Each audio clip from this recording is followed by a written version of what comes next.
Sunday, May 19th.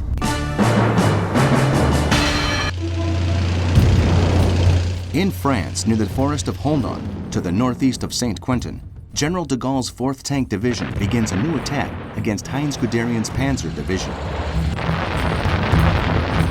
De Gaulle's forces manage to get near the German general's command post, but they are forced to withdraw by the power of the Nazi tank offensive.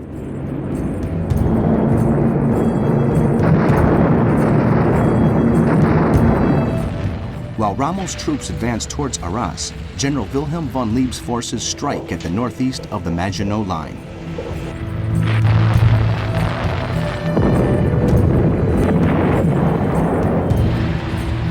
The unease among the Allied troops is enormous.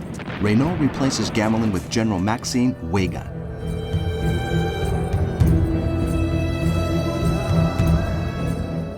In view of the information received by Lord Gort, Churchill's government begins to consider the idea of evacuating the troops which are isolated and in retreat in the north of Belgium, heading for Dunkirk. The Admiralty undertakes the planning of Operation Dynamo.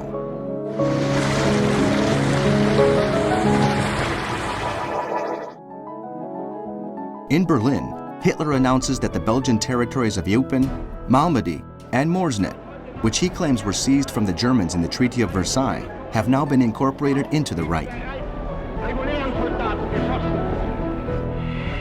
In the woods of Katyn, near Smolensk, the execution of more than 22,000 Polish officers and soldiers by the Red Army ends.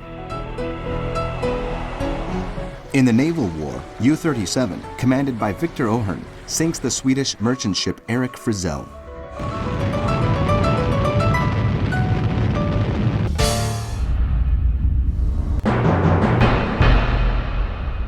Monday, May 20th.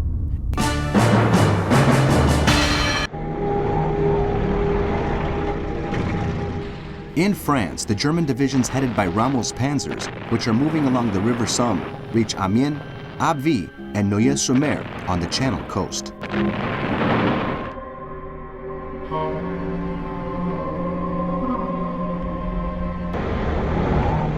The Allied troops in Belgium and France are now separated by a 32-kilometer gap created by the swift Sickle, or sickle cut, of the German army, which has traveled more than 300 kilometers in 10 days.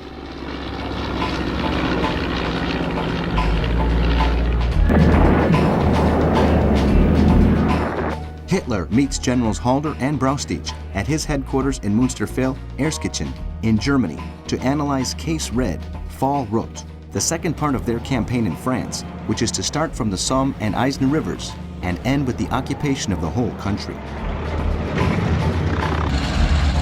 He euphorically declares that he will force the French to sign their surrender in the woods of Compiègne, in the same railway wagon in which Germany was humiliated in 1918.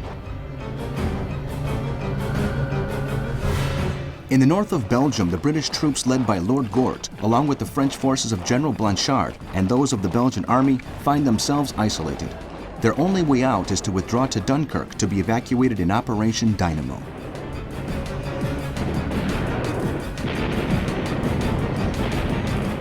In Poland, Auschwitz concentration camp starts to operate, directed by the SS officer Rudolf Hob. In Moscow, Stalin orders preparations to begin the occupation of Moldova and Bessarabia in accordance with the Nazi-Soviet pact. Red Army units occupy positions on the border between Ukraine and Romania.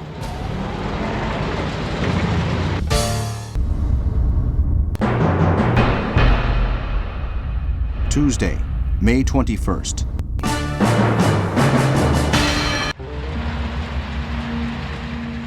In France, the German divisions occupy Lake Cotoy and gain full control over the Bay of Somme on the Channel coast.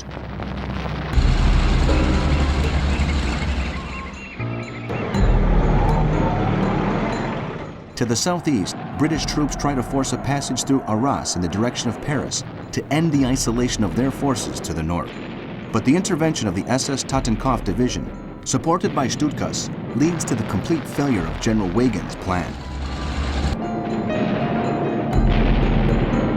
General Gaston Bilot, commander-in-chief of the 1st Army Group, dies in a car accident. Meanwhile, in Belgium, the government moves to Bruges.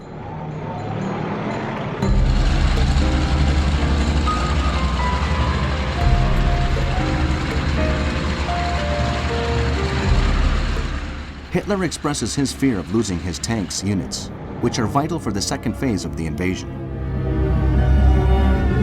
He meets Grand Admiral Erich Raeder, chief of the Kriegsmarine, to discuss the immediate invasion of the British Isles now that the ports of northern France have been occupied. Their main objective now is to defeat the Royal Navy.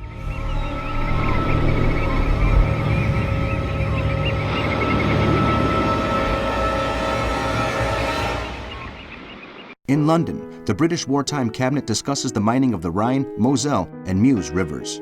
Although they have laid more than 1,000 mines, the results have not matched expectations.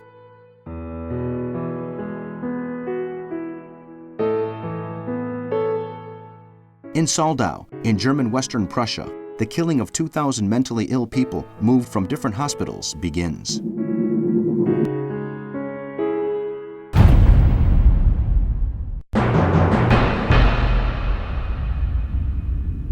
Wednesday, May 22nd.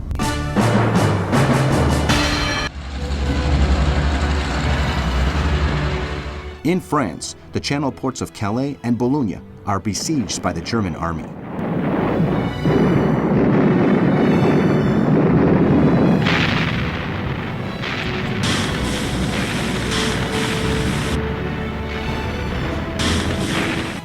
General Heinz Guderian, who has a reputation for rapid action, moves his panzer division to the north of River Somme with the aim of taking over the coastal cities and subsequently preventing the evacuation of Allied forces trapped at Dunkirk.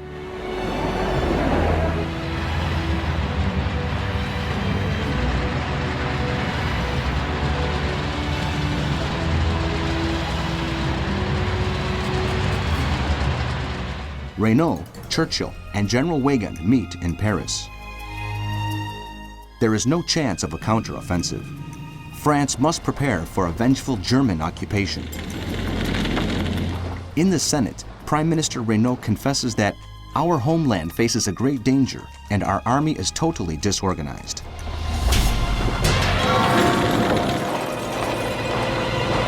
After the failed attempt at breaking out of the German grip, General John Gort requests help in the rapid evacuation of troops via Dunkirk.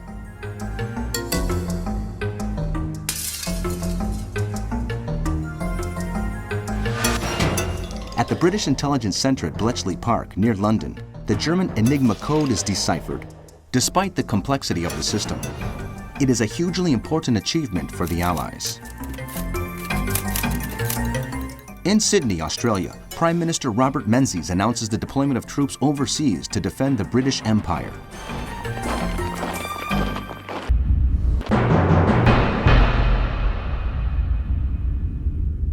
Thursday, May 23rd.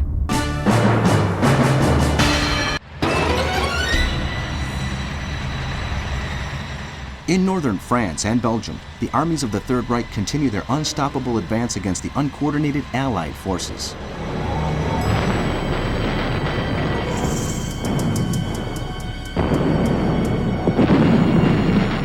British General John Lord Gort, fearing disaster, orders his men to move back to positions northeast of Arras.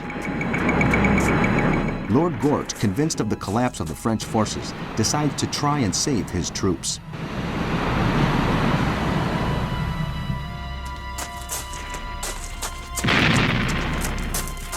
Göring, influenced by Wilhelm Keitel's opinion that the tank division should rest before proceeding to the final conquest of France in Operation Fall Rot, a view shared by Hitler, phones the Nazi leader to promise that the Luftwaffe will halt the retreat of the Allied forces through Dunkirk and destroy the port.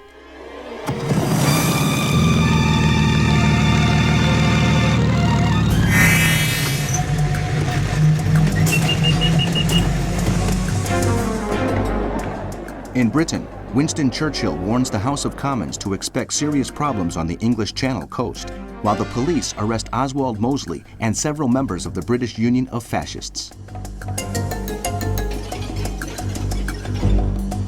The Turkish government states its belief in an Allied victory.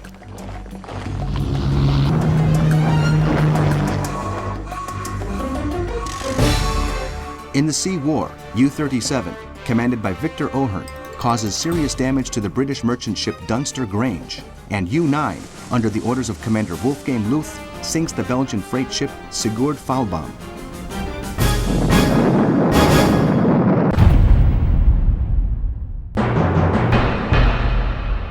Friday, May 24th.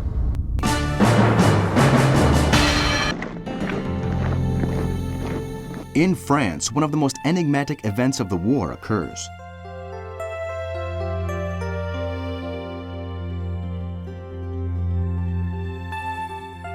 Hitler visits the headquarters of General von Rundstedt in Charleville in the region of the Ardennes. Both agree that the panzer divisions of Generals Reinhardt and Guderian, spearheading the invasion, should stop at the gates of Dunkirk, to the south of the Allied positions near the A Canal.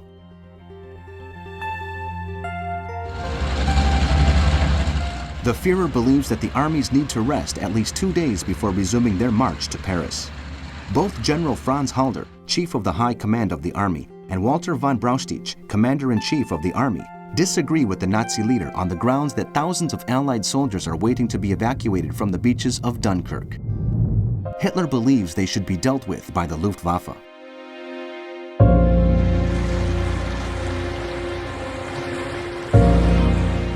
In the meantime, the Royal Navy begins the evacuation of troops from Boulogne.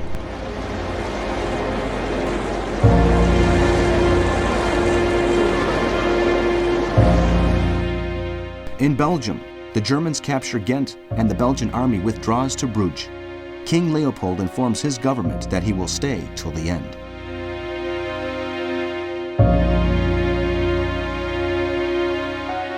In London, at a meeting of the Allied Supreme Council, the French show their anger at the withdrawal of troops from Northern Europe. They agree on the cancellation of all action in Norway, blowing up the port facilities at Narvik, and on mining the Swedish port of Luleå.